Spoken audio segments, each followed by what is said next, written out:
It is recorded? Yes. Okay. You could have told me that. All right. Greek art. Presented by me.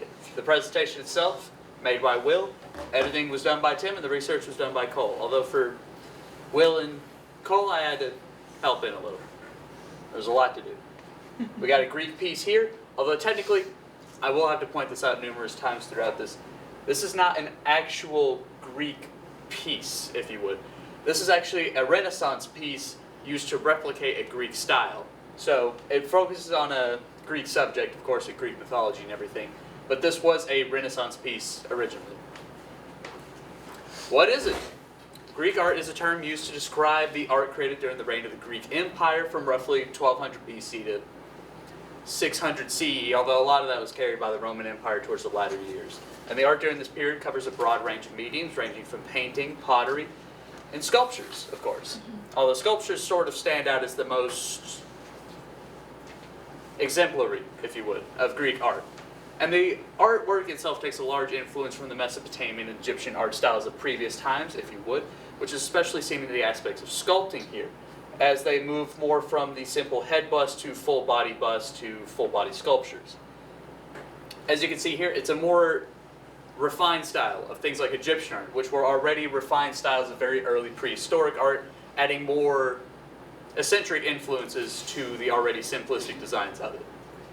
Now, of course, it's also, like I said, the art of this time exhibited by the Greeks is incredibly detailed and well made, but a lot of the pieces originally have not survived due to the weirdly consistently poor upkeep of the pieces themselves, and numerous disasters, wars, collapses of empires that led to a large number of the pieces either being destroyed or being lost to history. Although thanks to the Romans, we have a lot of copies lying around, like many of these statues.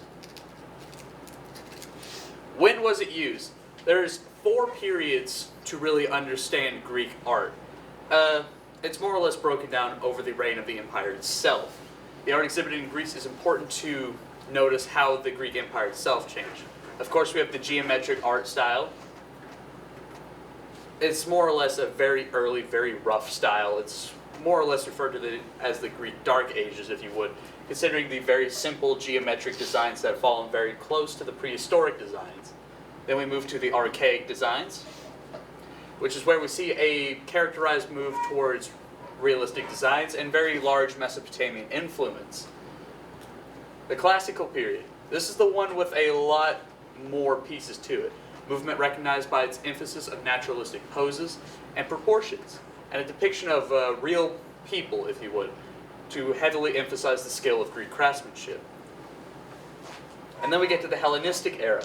This is where the style itself would largely stagnate and where it would just simply keep improving on its realism and it's depicted on people, although it is also noted for using very exaggerated emotions and depictions of broader scope. Originally, it was more or less men, considering that was the most available and most recognizable forms of statues. But at this point, as you can see, they moved on to children, women, families, animals, and such to really broaden their horizons for this type of art.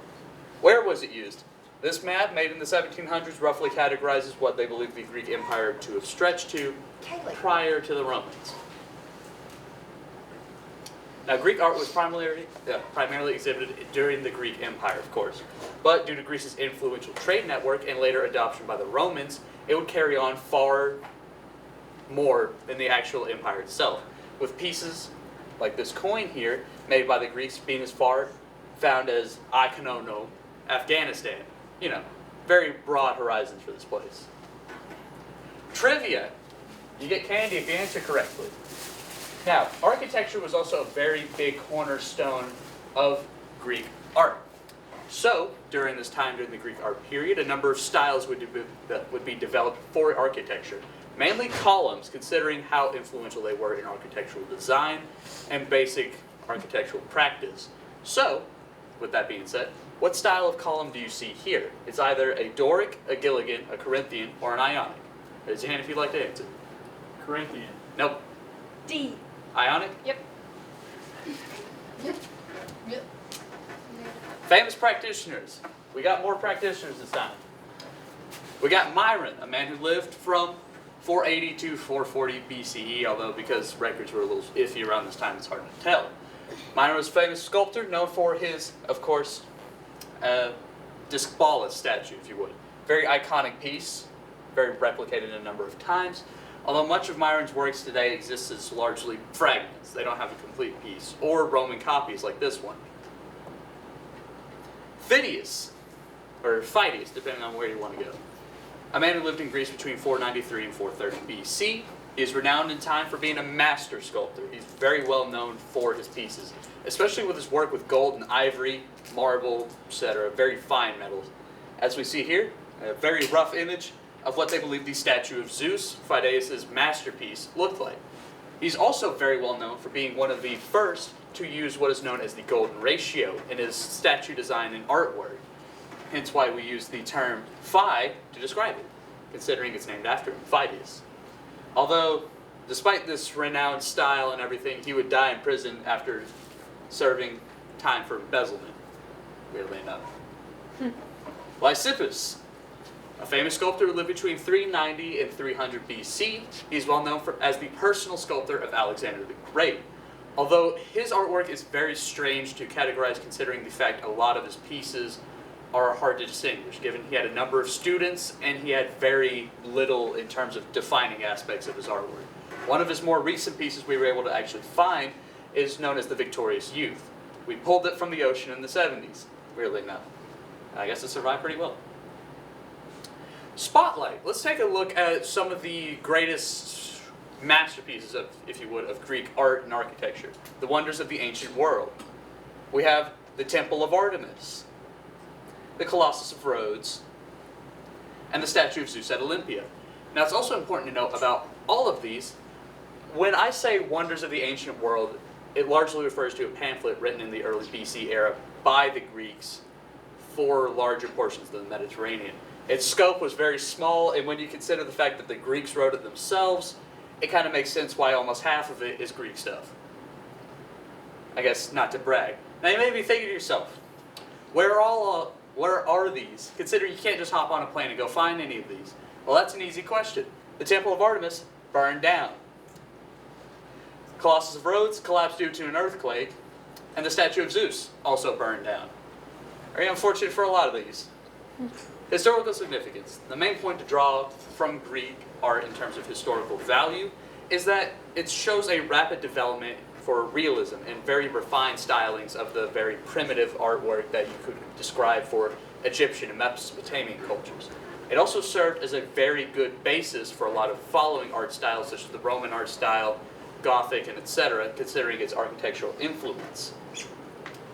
It also illustrates how cultural ideologies would change a style even if it largely bases it on it. Again, a lot of Mesopotamian and Egyptian elements are found in these, but it also shows that they took these influences and radically changed them over time due to practice and developing skills. Of course, we have the Parthenon, very famous place in Athens. We got some examples here. Of course, a lot of these are broken or, haven't held up exactly over time due to very poor maintaining, if you would. And then we got a resources. Was that a cow? A around cow? the neck? Yes, it was a calf. Also, important note to make here, a lot of these Greek artworks, you may see them as just white marble statues. It's very interesting to consider that when they were originally made, they were painted. They were painted to give skin-like colors and tone and everything to make them more realistic. It's just that the paints they used at the time did not hold up, especially considering most of the statues themselves didn't hold up.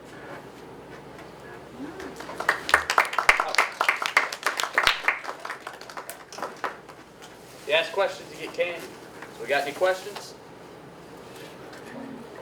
You. Were there any other statues of Greek gods, or was Zeus the only one that actually had one that was big? Well, there were consistent statues of Greek gods, but Zeus's was the biggest and most prominent at the time, and especially considering the craftsmanship and the amount of fine materials they had to pour into making it. Do you know why they came down? What's the story behind it? Well, the Temple of Artemis is a weird one in that they think the Temple of Artemis either burned down by accident or it was a strange case of serial arson. But regardless, they mostly chalk it up to an accident as to why it burned down. They tried to rebuild it several times, but honestly, at the time it burned down, the Greek Empire was already falling, so they just kind of abandoned it. The Temple of Zeus, on the other hand, if I am not mistaken, was burned down due to a religious clash in the area it was in Olympia. Which seems crazy, they're made out of marble, aren't they? I know, right? I know. I guess So that that's wood, burned. I guess the wood and ivory holding it up didn't exactly hold on against fire, but any other questions? Good job. Right. And that was Greek art.